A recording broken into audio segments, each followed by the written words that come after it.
Nous sommes non seulement des centaines, nous sommes non seulement des milliers qui en France, même s'ils ne sont pas présents, veulent véritablement prendre des positions qui sont fermes.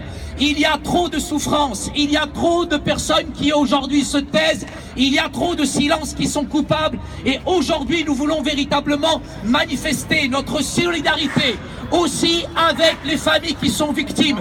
Nous voulons aussi manifester notre solidarité avec toute cette jeunesse qui est en déshérence, qui malheureusement est violée mentalement et psychologiquement. Et quand cette jeunesse oublie sa conscience, elle est capable de n'importe quelle folie. Nous avons des hommes extraordinaires qui sont ici présents. Nous avons des responsables religieux. Nous avons aussi des hommes politiques. Et je voudrais tout d'abord vous présenter un homme remarquable qui mène un combat juste, qui est uni autour, je dirais, de lui, plusieurs associations. C'est quelqu'un qui défend une noble cause, la défense, je dirais, des minorités et spécifiquement celle des chrétiens d'Orient. Dans les plus hautes sphères de la République, il est fidèle, je dirais, de par la Credo. La Credo, c'est la coordination des chrétiens d'Orient. Il a plusieurs membres à son actif. J'aimerais que vous puissiez applaudir, s'il vous plaît, Monsieur Patrick Karam. Merci. Monsieur Patrick Karam est le fondateur et le président de la Credo, la coordination des chrétiens d'Orient. Il est ancien délégué interministériel, conseiller régional, docteur en sciences politiques, spécialiste aussi de la question de l'islam. Il est auteur de plusieurs ouvrages sur la géopolitique. Il a mené des enquêtes sur la violation des droits de l'homme dans tous les pays concernés, comme le Caucase, la Yougoslavie, l'Asie centrale et le Liban. Nous voulons, cher Patrick, cet après-midi, te dire un grand merci parce que tu es un homme courageux et merci de nous soutenir dans cette manifestation qui nous tient à cœur. Un grand merci, sous vos applaudissements encore une fois. Merci. Merci Saïd. Avant toute chose, ça fait un mois que des terroristes ont frappé au cœur de Paris. Et je voudrais tout à l'heure qu'on fasse une minute de silence en mémoire à ces morts, en mémoire à ces hommes, ces femmes et ces enfants qu'on a tués, qui ont été lâchement assassinés. Mais je veux aussi, au-delà de ceux qui sont morts ici, avoir une pensée pour ceux qui sont massacrés là-bas, en Orient, en Syrie, en Irak, qui sont massacrés en Afrique, en Libye, qui sont massacrés parce qu'ils sont chrétiens, qui sont massacrés parce qu'ils sont yézidis, ils sont massacrés quand ils sont musulmans et qu'ils refusent la terreur des organisations terroristes. Ils sont massacrés quand on est jeune et qu'on fait du football, on est écartelé et précipité du haut d'immeubles.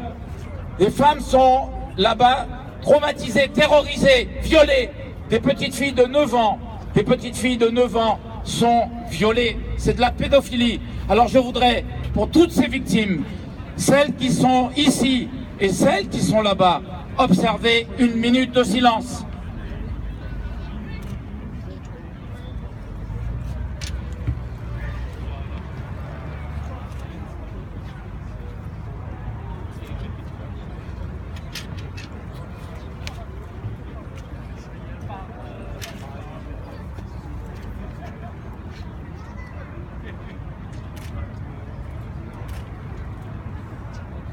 Je vous remercie. Je voudrais remercier Saïd. Saïd qui est membre de la coordination des chrétiens d'Orient en danger. Ça fait 2 ans et demi.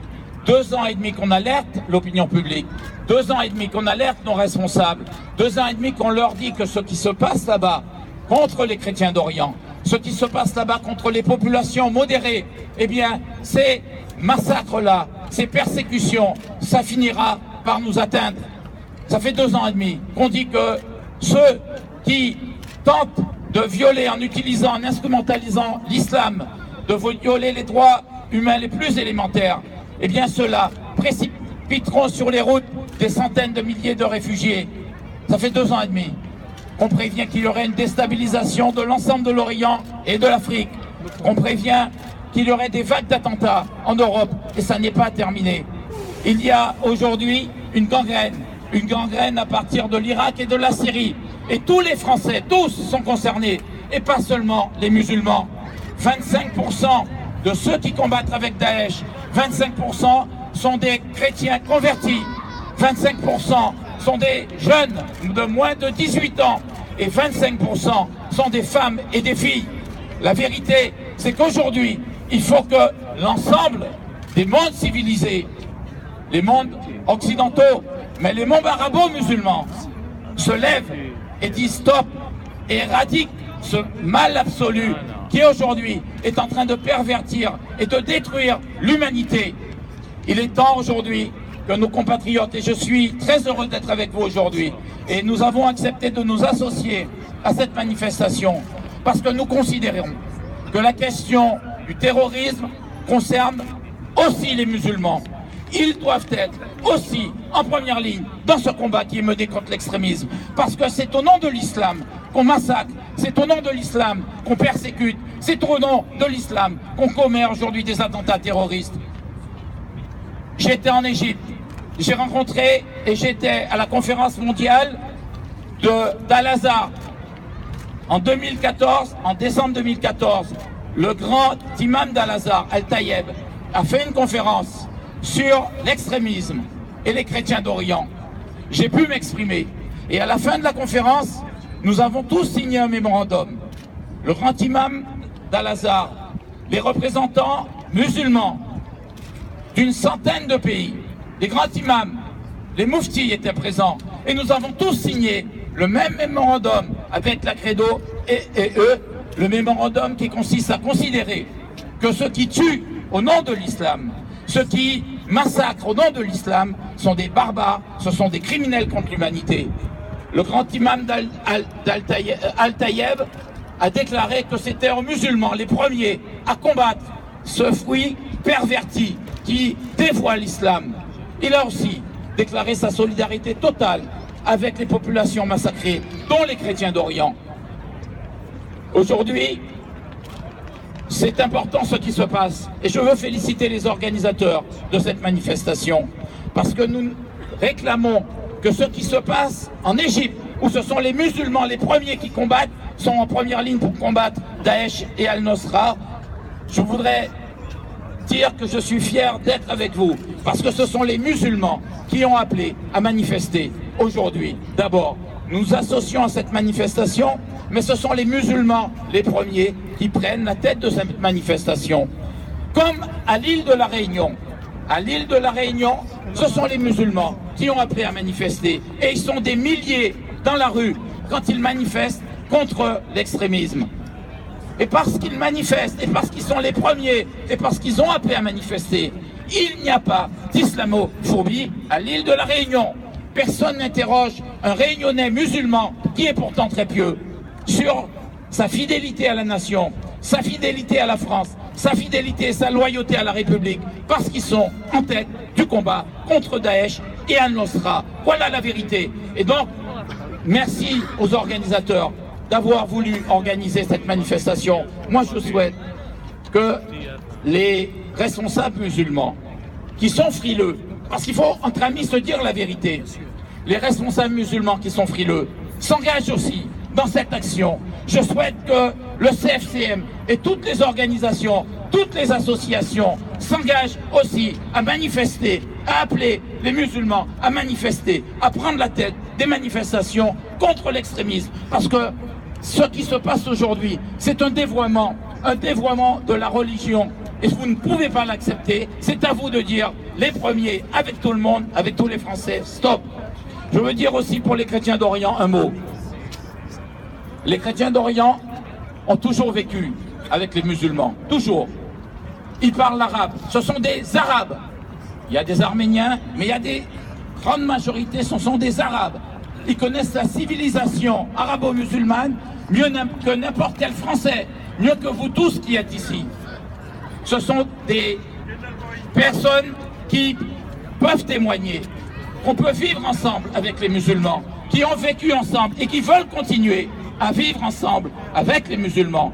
Et c'est pour ça que nous avons considéré que la place des chrétiens d'Orient, qui sont victimes pourtant d'un génocide, la place des yézidis, qui sont victimes de génocide, pas simplement de la guerre, eh bien leur place est là-bas, pour maintenir la diversité de l'Orient, pour que l'Orient reste divers.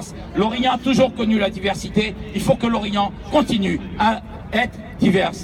Je veux aussi dire que j'ai rencontré le roi de Bahreïn, et il voulait faire venir des chrétiens chez lui. Je lui ai dit non. Je lui ai dit qu'il faut aider les chrétiens à rester sur place. Pourquoi?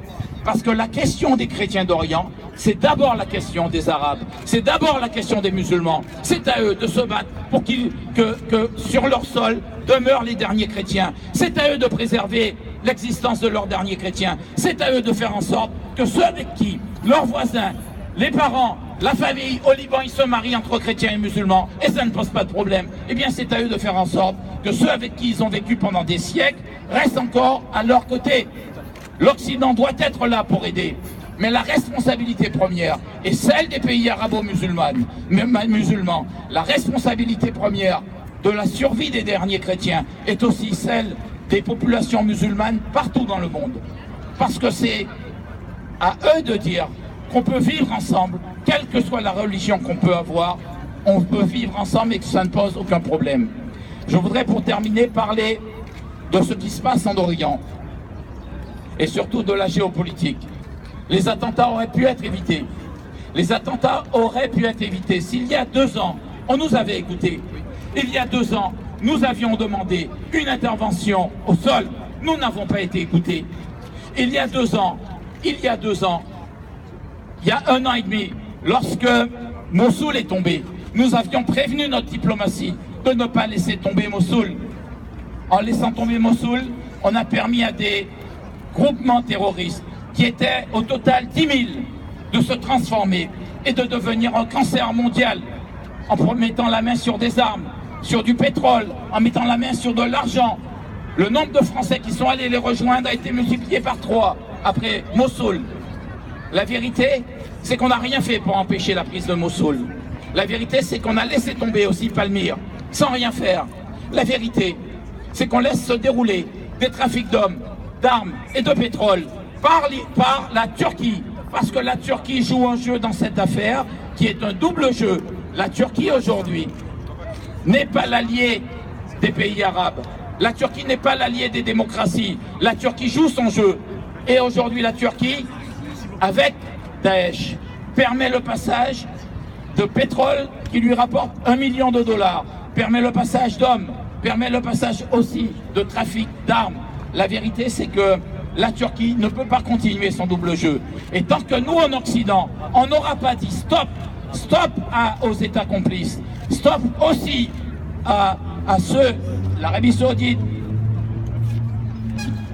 le Qatar, à ceux qui jouent le double jeu avec nous, tant qu'on n'aura pas fait monter une coalition internationale qui interviendrait au sol avec une seule coalition, une coalition avec des pays arabes. C'est aux Arabes les premiers à se combattre et à éradiquer Daesh. Nous avons su, malheureusement, dans la deuxième guerre du Golfe, défaire l'armée de Saddam Hussein. 1 million d'hommes, ils ont aidé à défaire en quelques mois. Comment peut-on considérer que 70 000 personnes ne peuvent pas être éradiquées? Il faut se poser les bonnes questions.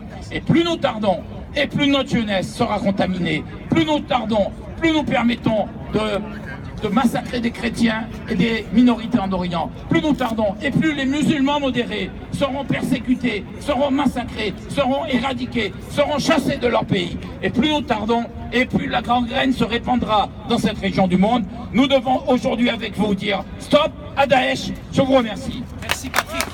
Un grand merci à Patrick, on peut l'applaudir.